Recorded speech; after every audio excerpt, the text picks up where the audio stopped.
E aí, meus aliados da força, como é que vocês estão? Você com certeza já deve ter se feito essa pergunta, né? Por que a gente apaga, ou por que as pessoas apagam? A gente chama de blackout, né? Quando faz algum esforço do gênero agachamento ou levantamento terra, né? Bom, eu vou explicar para vocês por que a gente apaga. Gente, tudo começa com o seguinte. Quando a gente tem que fazer um esforço de uma natureza muito intensa, é natural que o nosso organismo, de forma involuntária, reproduz um fenômeno que nós chamamos de manobra de Valsalva. É manobra de skate? É radical? É Charlie Brown? Não. Manobra no sentido de realizar uma operação. E o que vem a ser a manobra de Valsalva? É o fechamento da glote para que a gente faça força para expirar o ar, só que como a glote vai estar fechada, esse ar não é exalado, ele não sai. E por que o nosso corpo faz isso? Né? Por que a gente prende a respiração na hora de fazer força?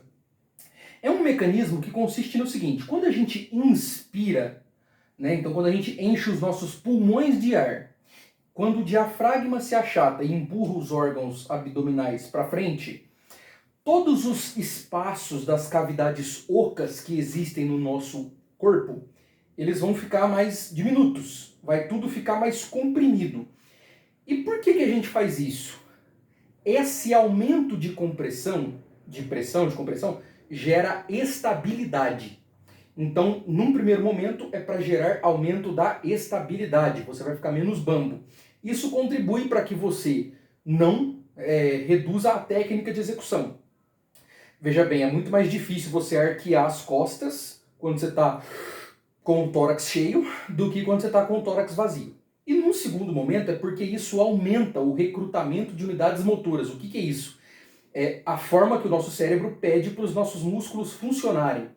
Então, quando a gente inspira, prende o ar e faz força segurando esse ar, o recrutamento de unidades motoras, o quanto músculo o cérebro pede para funcionar, aumenta. Então é para a gente usar mais motor para levantar a sobrecarga.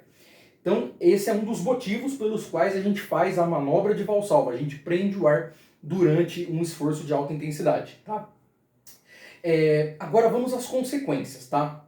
Veja bem, nós temos o nosso coração, certo?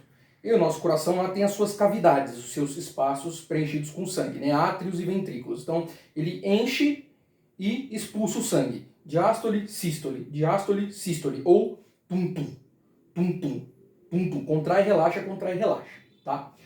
Quando a gente faz a manobra de Valsalva, ou seja, eu vou lá fazer um terrão e eu inspiro, prendo esse ar, né, fecho a glote e faço essa força, todos esses espaços que eu falei para vocês que ficam diminutos por causa do aumento da compressão, isso inclui também os vasos sanguíneos, as veias. Então o retorno de sangue para o coração fica reduzido, né? Então ele vai bombear um pouquinho que está chegando. Se antes chegava de 100% que chegava, ele injetava um tanto bom, agora está chegando só um pouquinho, porque esse sangue está represado e está funcionando com aquele pouquinho. Daí o que acontece? Agora eu vou desenhar um gráfico aqui para que a gente possa compreender melhor. Oh my God!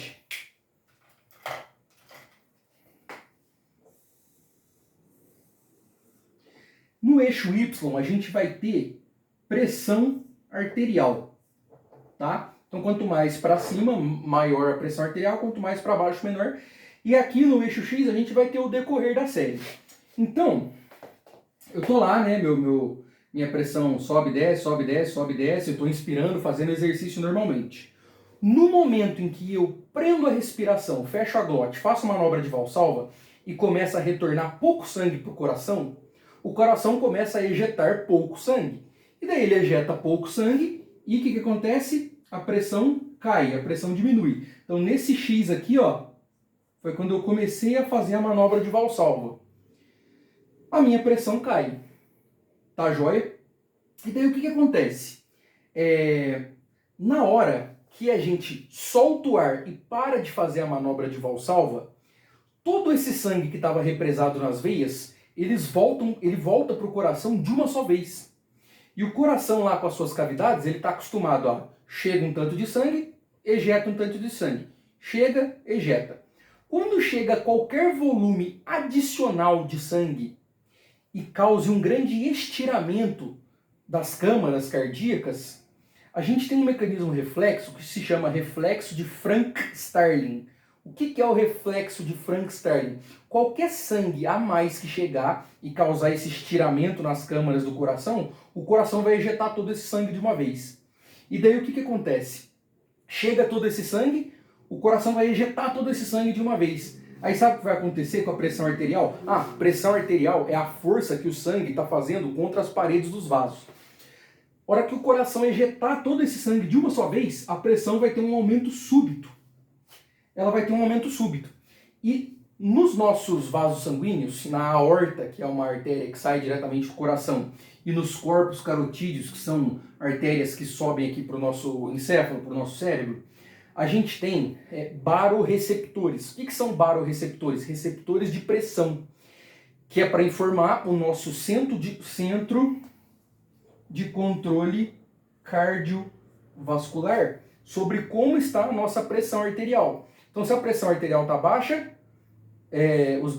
os baroreceptores informam o centro de controle cardiovascular no bulbo, para ele fazer o quê? Aumentar a pressão. E se a pressão está alta, o que ele faz? Ele manda diminuir. Então, como aqui teve um aumento muito rápido, muito alto da pressão arterial, os nossos baroreceptores carotídeos e aórticos, eles vão fazer o quê? Eles vão, tipo, meu Deus do céu, o que está acontecendo? Por que a pressão arterial aumentou de uma vez? E aí eles vão disparar muito sinal para o nosso centro de controle cardiovascular no bulbo, para fazer o quê? Amigão, tá tendo alguma treta aqui, abaixa a pressão, por favor. E daí o que o nosso centro de controle cardiovascular faz? Diminui a pressão arterial. E aí, depois que, né, tipo, aqui ó, você fez prendi a respiração, terminei o exercício, soltei o ar, a pressão sobe de uma vez, e daí o que acontece? O nosso centro de controle cardiovascular manda a pressão reduzir, só que ela também cai de uma vez, de forma proporcional, ao tanto que subiu, ao tanto que vai cair. E aí, quando a pressão cai de uma vez, a circulação sanguínea fica mais reduzida, principalmente para o nosso encéfalo, é onde a gente diminui as concentrações de oxigênio, é onde a gente tem esse apagão, entendido? Então, basicamente, é porque faltou oxigênio no cérebro, mas está aqui uma explicação legal. E por que isso não acontece durante o exercício? Por exemplo, a minha pressão durante o exercício, ela também está alta. Repetição por repetição, ela também está alta. Só que o que acontece? Lá no nosso cérebro, deixa eu tentar desenhar um cérebro aqui, não sei como é que vai sair. Ó, aqui a gente vai ter o bulbo, certo? Bulbo e o centro de controle cardiovascular. Parece até abreviação de coisa de facção, né? E aqui a gente vai ter o nosso córtex motor.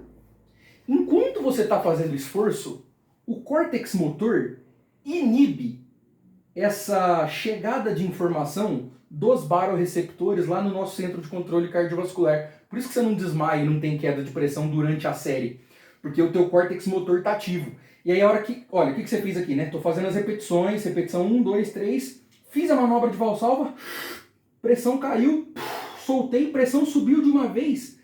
Aqui você acabou a sua série. E agora o córtex motor parou de inibir essa chegada de impulso dos baroreceptores lá no centro de controle cardiovascular. Aí o centro de controle cardiovascular é como se ele tivesse desesperado, mandando um monte de informação de uma vez. É tudo isso que ficou parado lá, vai tudo de uma vez para o seu coração, onde o coração diminui a força contrátil, a frequência cardíaca, e aí a pressão cai, e aí você tem a oxigenação diminuída no cérebro, onde você apaga. Tá joia? É por isso que a gente tem o blackout. Faz mal? Não sei. Mas o que eu sei dizer quando você toma, por exemplo, um mata-leão no jiu-jitsu, no judô e desmaia, esses segundos que você ficou apagado com a diminuição da hipóxia, né? A baixa concentração de oxigênio no cérebro, isso não tem um mal, não tem um efeito colateral. Eu não sei dizer se para o esforço e para esse mecanismo aqui se tem algum mal, tá bom? Eu espero ter ajudado vocês. Treinador científico, conte comigo para solucionar os seus problemas. Nossa, que marqueteiro, hein?